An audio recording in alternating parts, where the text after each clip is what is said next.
Hi there, this is Amanda Frankel with our Crafty Playdate, and today we are going to make this card. I have some quick and easy tips for you, but I'm going to make it with the Stamparatus. This is going to be super fast. You could crank out, if you needed to make a bunch of, this would be good for birthday, great for get well, thinking of you, anything you need like that. You could make it with lots of different colors, which would be fabulous too, but this blue suddenly is one of my favorites. So I'm going to get started now. I am going to use my Stamparatus just because I can and because it's fabulous. So if you don't know what the Stamparatus is, it is this fabulous stamping placement tool. When you order it, it is going to come with this black foam pad like this. That is what you would use under here if you're using a clear mount or a photopolymer stamp. So for example, if I were going to be doing this cake right here, then I would use this foam mat because this is photopolymer, it's the clear stamp. If I'm using, and I am, this stamp that is clear mount, which means red rubber on a clear mount pad, then I don't need this because I actually have the padding built into the stamp right here. So that's what this would be. That's kind of what that replaces, see? Okay, so I don't need that for this particular card because the two stamp sets that I'm using today both are red rubber. So I have Dandelion Wishes because it's awesome, and Bouquet Dots, which I've actually stamped on, as you can see. Many times. All right, so I have used this one before with you. I don't know if you remember, it was a long time ago, but we're going to use this one today. This effect, don't look at my dirty case, how funny is that? This effect is awesome. It is a photography effect that you can do with kind of water droplets and fading in and out lights, but this stamp does it for us and makes our lives super easy. When you get your Stamparatus, it comes with that black mat that I showed you, and it comes with 2 of these plates. You can order additional plates. It's just an add-on that you can do. And once you've had your Stamparatus for a while, you're going to want to get some add-on plates because, oh my gosh, you can do so much with it.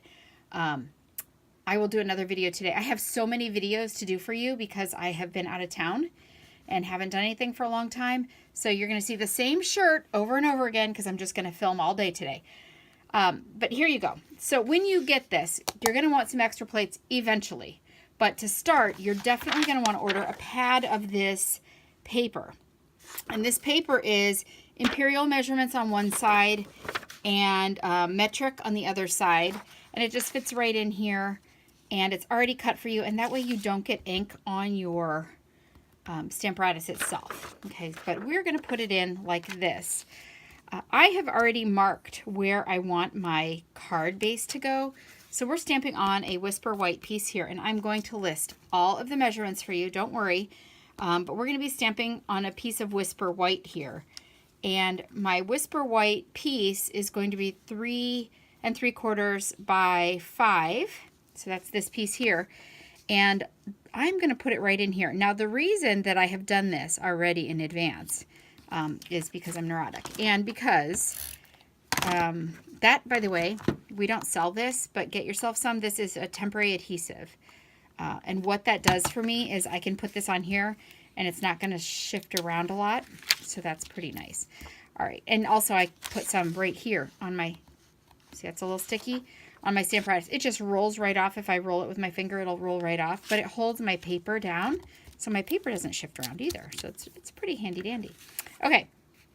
Anyway, I have made a couple of these dandelion cards. Actually, we did it in a class not too long ago. And so I had marked the paper so that people knew right where to put it.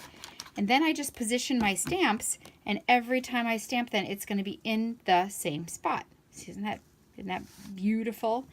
Okay, now this is the Bouquet stamp. It's still dirty from my class 2 weeks ago. Don't panic and don't send me letters. I know it's dirty. It's going to come right off. It's not a big deal. But we are using Balmy Blue. And this is one of the newer blues that we have. It's one of the ones that just came out last year. And I absolutely love it. I love it. So I'm going to go ahead and do this and ink it up. Now, when you are inking this one up, it's not going to give you a super solid image. And you're going to get some lines in it, probably from your ink pad. And you're going to want to move your ink pad around a lot. It's okay if you see I have some lines in mine here. It's okay if it does that, if that is going to make you crazy. We do have a foam roller in our catalog that you can use, or ink daubers. Daubers kind of are going to give you some marks also, but the foam roller is pretty good. It's going to give you less of that. I just move it around a lot until I'm kind of happy. And as I said, I don't mind if I have a couple of lines. I think that is kind of the effect. All right, so I am going to close it and push down here. Give it a little bit of pressure. You are not going to break your Stamparatus, okay? You're going to have to work hard to break it. It's strong, so you can give it some pressure and make sure that you hold it down. At least count to 3 so that it gives time for the ink to kind of soak from the stamp into your card. If there's an area you don't like, if I didn't like this area, which I think it's actually okay, but if I was not happy, I could just re-ink this baby and go again.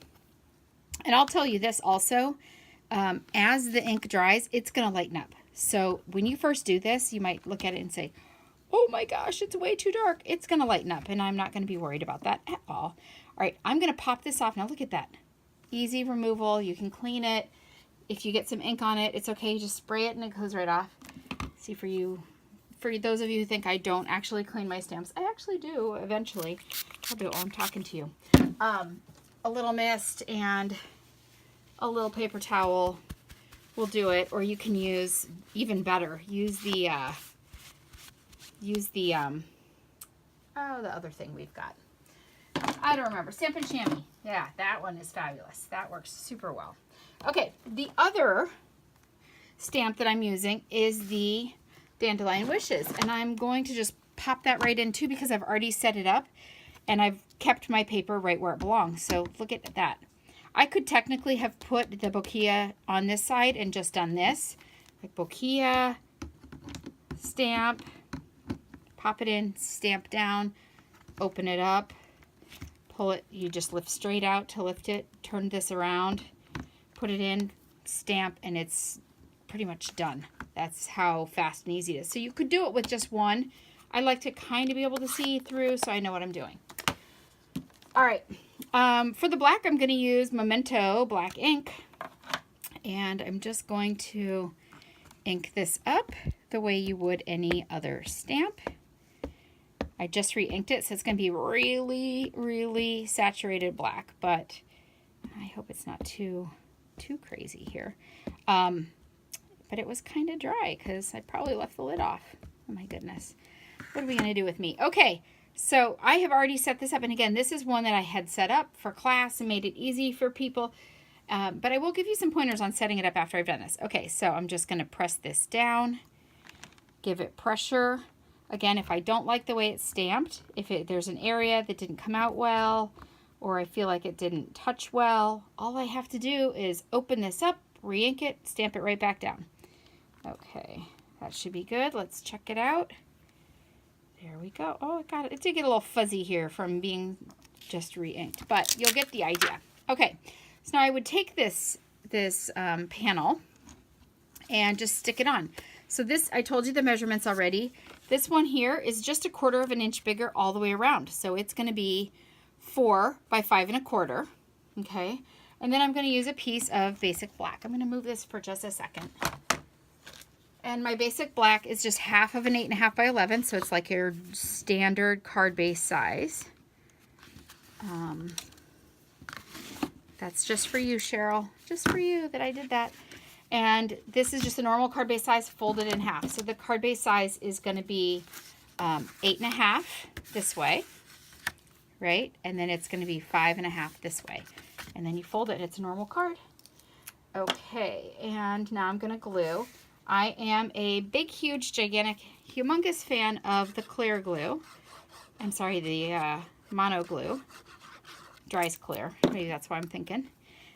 So I'm going to go ahead. I almost stuck it on the wrong thing. Did you see that? I'm going to stick it on here.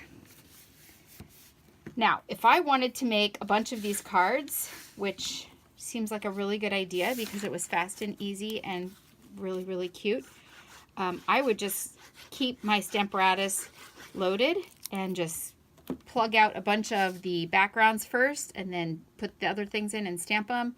or 1, 2, 1, 2. That's one of the reasons why you would have the 2 panes. Okay, the 2 different plates. And look at that, it is done. That card is spiffy and fast. And now I would add another piece of white in here so that I could write on it. But I want to show you how to position things so that you're sure that it's going where you want it to be. All right, so if I had this, for example, I'm going to grab another piece of paper. This paper is going to be a different size. It's going to be a 1/4 of an inch bigger just because that is what I have. What I would do is I don't usually start with my paper up in the corner. A lot of people do, and they're happy with it and they're fine with it, and that is completely your prerogative. It does keep it really stable. That's why I use this. But I find that sometimes I don't get quite the image that I want up close to the borders. So if I were to do that, I would be a little concerned about a stamp then that's going to be that close to the hinge that I wouldn't get the image that I'm looking for. Of course, I could always restamp that, so that would not make me too crazy. Or there are a couple other things that I could do. I could put one of these in there to give it a little extra body.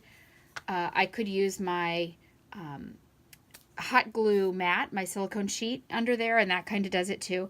But that's just not who I am. I just don't do that. So what I would do is, if I were going to do this, I would kind of find a place. And I usually try and start with a line.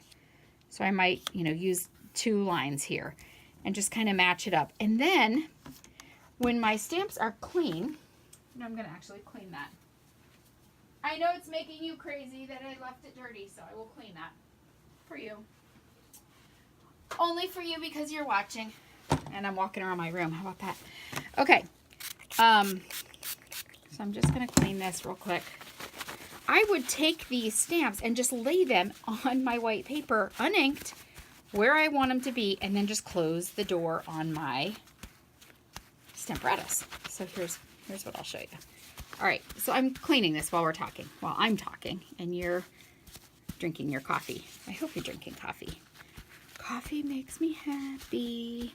Okay, all right, so I would, when this were dry, because it's not right now, I'm going to move everything up so you can see. All right, I would lay this where I think I want it to be. So maybe I would want it to be like right like that, right?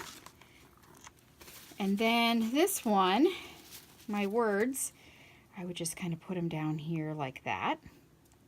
This is how I would set this up to begin with, okay? And now look at this. I'm just going to dry that off a little bit better. I'm just going to put my plate in here and close it.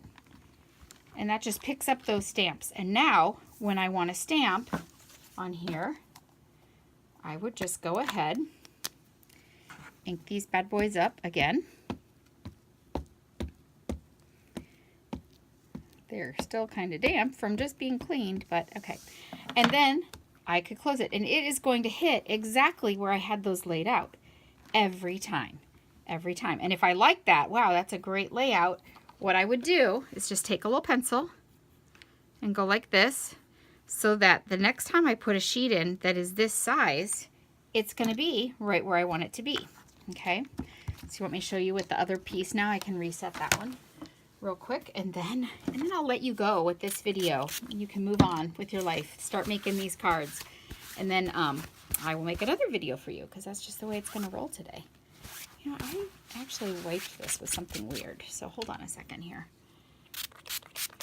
I'm going to give it an extra spot here.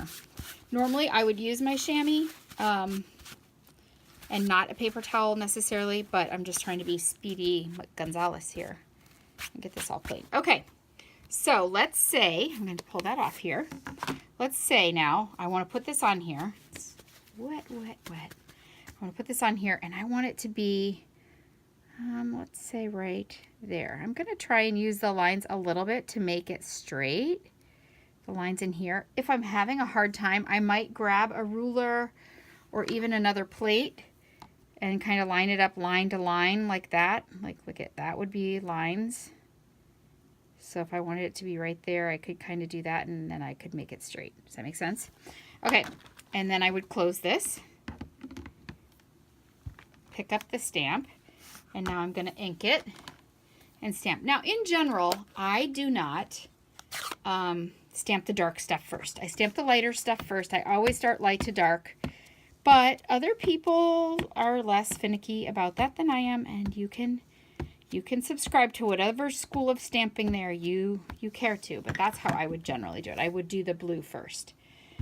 All right, so this one is not the same size as I told you, and I wanted to do that purposely so that you would see how easy it is to just reset it a different way. Okay, so there you go. I'm going to make that into a card base, and I may just add a small area of blue around it instead of the wider one, and put it on a black base, and I'm all set. So that's all I've got for you today for this video. Thank you so much for stopping by. I hope to see you real soon. If you do not have a demonstrator of your own, a Stampin' Up! Demonstrator, I would love to be yours. Please check out my website and stop back in. Subscribe to my video channel, please, because then you won't miss a single thing when I do remember to post them. And also, if you are seeing this on Facebook, be sure that you are a member of my Facebook group, because all my videos are going to get posted there too, so that you can see them when I make them. All right, have a great day. We'll talk to you soon. Bye-bye.